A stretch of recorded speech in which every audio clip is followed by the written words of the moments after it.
we're reviewing the horror thriller Even Lambs Have Teeth. Get ready for incredible plot twists. Two best friends, the restless Katie and the beautiful Sloane, are looking forward to a trip out of town. They are going to go to an organic farm where they will work for a month and then make a life for themselves in New York. Jason is Katie's uncle. He promises to drive the friends to the place. On the way, they stop for the night with their uncle and his fiancée. Sloane suggests that they use beautiful fake names. She will call herself Heather, and Katie will call herself Ripley. The next day, the uncle takes the girls to the bus station. From there, they will take a bus to the farm. Jason works as a police officer, and out of concern for his niece, he asks the girls to send him a message every day with different code words.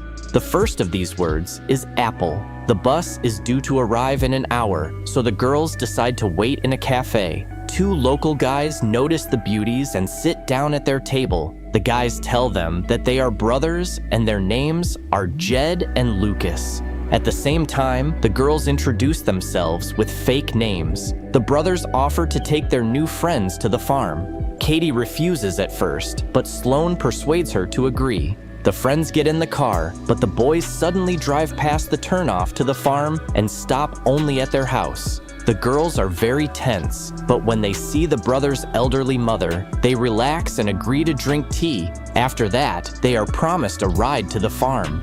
After taking a few sips of tea, the girls realize that they have been spiked with sleeping pills. They try to run away, but the two brothers quickly catch up with them and bring them back to the house. The friends regain consciousness, and they are already chained to two containers in the middle of the forest. Suddenly, Jed appears and announces that the girls will live here from now on. He gives them clothes and shows them that the containers have a bed and a toilet. Soon, the main villain, whose name is Boris, approaches. The first thing he does is check Katie's phone. The leader quickly finds out that the friends have lied about their names, and he also realizes that they are using code words in their messages. Katie and Sloane lie that apple is the only code word. Boris then sends a message to Jason so that his uncle doesn't worry, adding the word apple at the end. The brothers tell the captives to take a shower, but then Sheriff Boris suddenly appears with a gun. The girls are convinced that salvation is near. They run to the policeman, but he turns out to be a corrupt cop. He gladly licks and takes Katie to a container to take rough advantage of her. When the sheriff leaves, Sloane can't calm her friend down for a long time. Jed and Lucas bring the next client to the prisoners. The man looks at the girls and chooses Sloane. He locks her in a container and turns out to be a real scoundrel. Meanwhile, Jason receives messages with the same code word. He realizes that something is wrong. Jason calls the farm and finds out that his girlfriends have not arrived. At this time, a third client is brought to the captives. They put bags over their heads so that the girls can't see the man's face until he puts on a pig mask. The man chooses Sloane again. The third client turns out to be even more cruel, and the girl sobs a lot after the scoundrel leaves her alone. Meanwhile, Jason arrives in the town where his girlfriends disappeared. He goes straight to the sheriff's office. It turns out that Jason is an FBI agent. He tells Indris that his niece and her friend have been kidnapped. The sheriff assures him that everything is calm in their town. Then, Jason explains that the girls used the same code word twice in a row, which means they are definitely in trouble. After the FBI agent leaves, the sheriff warns Boris that they are in trouble. Boris immediately goes to the forest and tells Jed to eliminate the girls and get rid of their bodies, just like they did with the previous girls. Meanwhile, Jason doesn't trust the suspicious sheriff. He goes to the same cafe where he left his two friends. The agent asks the bartender, who accurately describes the car in which the two guys took the girls. When the villains leave, Katie tells her friend that they want to eliminate them. Suddenly, the two brothers appear with the villain. Soon, Jed and Lucas go into town for more victims, while the villain stays behind to look after the captives. Katie, realizing that this is their last chance to survive, tries to seduce the man and tells him that she really likes his rudeness. When the villain relaxes, the girl sinks her teeth into the villain's neck and literally tears him to pieces. The villain quickly dies of blood loss, and the captive finds a handcuff key in his pants pocket. Soon, the sheriff appears to put an end to the dangerous witnesses. The girls seize the moment and steal the corrupt cop's car. They drive to a hardware store and buy everything they need for their upcoming bloody revenge. The friends find out where Boris lives from the shopkeeper, and then they head to him. At this time, Jason arrives at the insurance company and lies to the employees about the blue car hitting his car and disappearing. He does this in order to find out Boris's home address. When Boris returns home, Katie and Sloane throw tennis balls with sharp nails at him.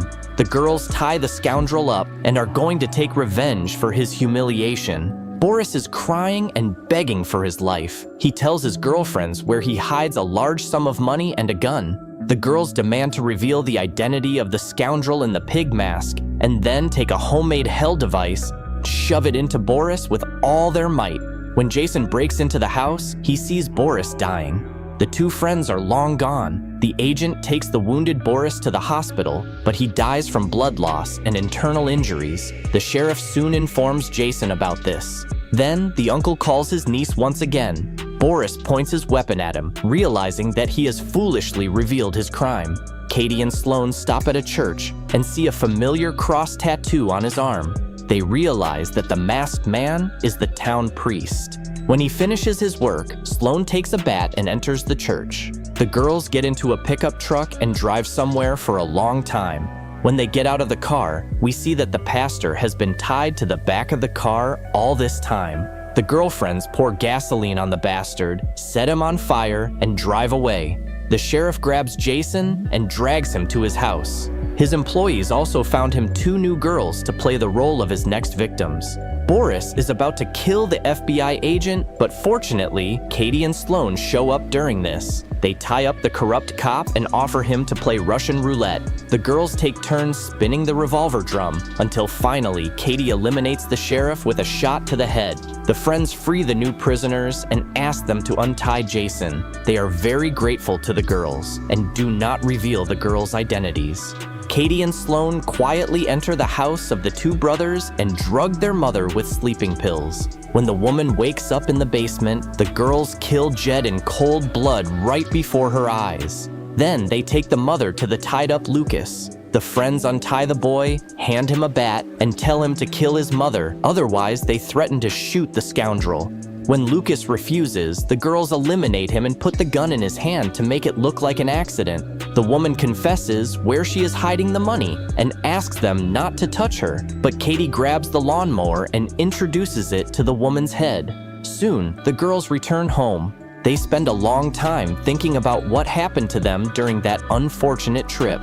The girls are very grateful to their uncle for finding them thanks to the secret code, but his help was in vain because the girls had dealt with their enemies in their own way. I would like to say that the villains will remember this for the rest of their lives, but their lives are long over. Having packed their bags, the girls head to New York to finally realize their dream. Thank you for being with us.